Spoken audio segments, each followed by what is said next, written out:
the asset, the currency, the banks will deprive the people of all property until their children wake up homeless on the continent their fathers conquered. Jefferson's warning is already here. 40 million Americans are living on food stamps. Millions more are now homeless, living in tents, all because of one institution, the Federal Reserve System. The Federal Reserve is a group of private bankers who have stolen the money creation process from the American people. Most people still believe the Fed is an agency of the government working in our best interests. It is not. There is no greater form of evil in the world today, so let's explore the banking scam. None of us have ever been taught anything about money. The reason is to prevent us from learning the truth that money is a trick and money is a trap. When solving any crime, there's a universal truth: follow the money, but with the banking scam, follow it backwards. Where does money come from? The world's money supply is always growing. Where does all the new money keep coming from? Money comes from privately controlled global banks like the Federal Reserve System. They create money every day, which increases the world's money supply. Because all banks are either owned or controlled by private bankers, the real question is, how do private bankers create new money? And the answer is, they create it out of thin air. Bankers create money out of nothing. They make it up. It is a fiction. Wow. Godlike power to create something of value out of nothing. A stroke of a keyboard and money is created. In fact, only 3% of the world's money is even in the form of bills and coins, which means 97% of all money in the world is just numbers typed on a computer screen. This is part one of the banking scam. Money is created out of nothing.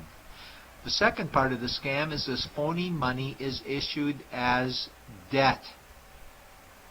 What is debt exactly? Well, when you consider we work our whole lives to pay it off, you could say debt is slavery. But whose debt is this phony money? It's our debt, all of it. It's our debt when we use credit cards, we get student loans, borrow money for mortgages, all bank borrowing. And it's our debt again when the government borrows, which is each and every day. In today's world, money is debt and debt is money, and don't forget the interest charges. Money equals debt and debt equals slavery, therefore money equals slavery. Our monetary system is a carefully concealed system of slavery. Why? Because our government can create the same money for free with no interest charges, just like they used to, as the Founding Fathers designed it inside the United States Constitution for our protection against private bankers. The third part of the banking scam is very evil. When bankers create money from nothing and issue it as debt, they only create the principal portion of the debt. They do not create the money for the future interest payments. There is not enough money in existence for all of us to make our interest payments. In fact, our money creation system is even mathematically impossible. Money issued by the banks, principal debt, does not equal the money demanded back to the banks, principal plus interest. We are forced to play a game of musical chairs to see who can make their debt repayments. This guarantees a world of bankruptcy, competition, and scarcity of money. For example, we go to the bank to borrow money for a house, let's say $100,000. The moment we sign the loan document, the bank creates the money out of thin air. A $100,000 debit gets registered for us, and $100,000 secured credit for them. Then one of two things happens. Either we give the bank 30 years of labor making house payments totaling $300,000 for the original $100,000 we borrowed, or the bank takes our house. The bankers get either our labor for life or our house, and often they get both, all from money created out of thin air and issued as debt, for money made out of nothing. This is why all the bankers end up with all the assets. The fourth part of the banking scam is inflation. People think inflation is prices and costs increase. A better answer might be the value of our money always goes down. Inflation is created every time the central banks print money, which is every day, Where does all this new money get its value? The answer is it steals its value from the existing money supply, where our savings are. Our savings are disappearing because of the new money they're printing. If money creation was in balance with goods and services, there would be no inflation. Prices would stay the same. But the reality is banks always print money, driving prices ever higher, which steals the value of our savings, making them disappear. Since the private bankers created the private Federal Reserve in 1913, the United States dollar has lost 97 cents in purchasing power. An item in 1913 that cost $100 in 2011 cost $2,230, a price increase of 2,130%. This is the banking scam. 4 parts. Private bankers create money out of nothing and charge interest on it. There is no money created for the future interest payments, and inflation steals our savings every day. In order for the banking scam to be pulled over our eyes, the bankers need help from the likes of paid-for politicians and appointed civil servants, military-industrial complex, mainstream media, multinational corporations, and the bankers' good buddies. For example, what do our banker-controlled television networks say about criminal bankers? Oh, bankers are our saviors. Chairman is Man of the Year. He saved the world. Bankers really do deserve their bonuses. They're so smart. And what do our banker-owned G20 politicians say we need to do? That we must save our banking system, and now we need austerity measures, like increasing existing taxes and bringing in new taxes, cutting our social programs, including education and health care, stealing from our pension plans while increasing the retirement age, keeping us working for more years at lower wages while placing our children and grandchildren in debt and servitude for their future lives.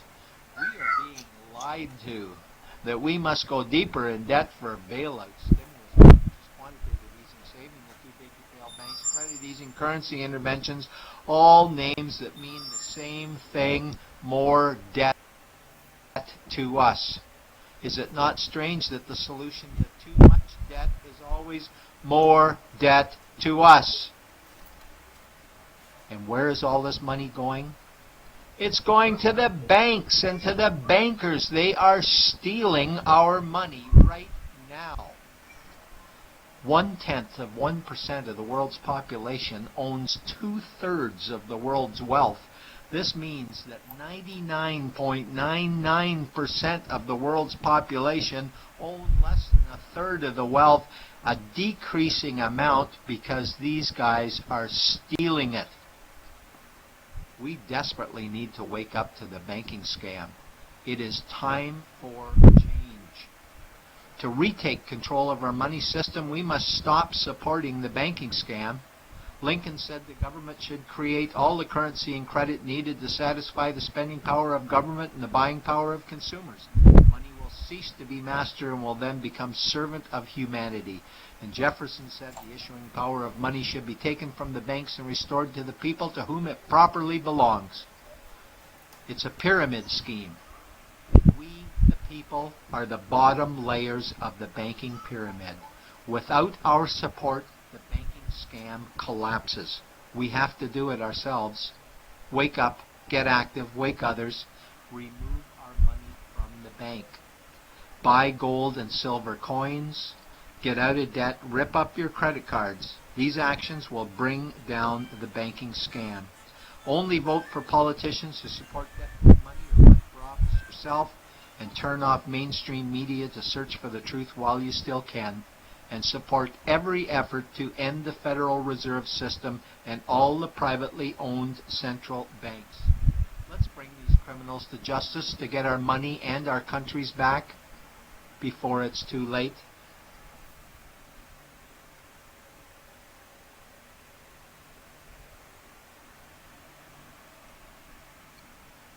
Welcome to the MMM community. Today I'm going to share with you the ideology of MMM. The status quo. Many of the people in the world are working 9-to-5 jobs and still do not have financial freedom. The income that we receive is never enough. However, the rich are getting richer and richer. We are slaves to the banks and financiers who we depend on when we need to buy big items such as cars and houses and even pay for our children's school fees. What is money? Where does it come from? Money is the tool that makes the world go round. Some say money is the measure of labor, and that is not true because the people who are working hard are getting poorer and the richer are getting richer. Money is printed and created electronically by someone, and that someone is the bank. The unlimited rights to create the money belongs to the treasury and central banks. The worst scam ever. The modern world is bad, vicious, and unfair, especially where money is concerned. This is the world of money, not the world of people. This world we live in is basically for those who produce money, and those who don't have money will remain their servants. The banks and financiers live a better life than ordinary workers because they control the money. Our current reality. We have been programmed that we should keep our money at the bank because it is the right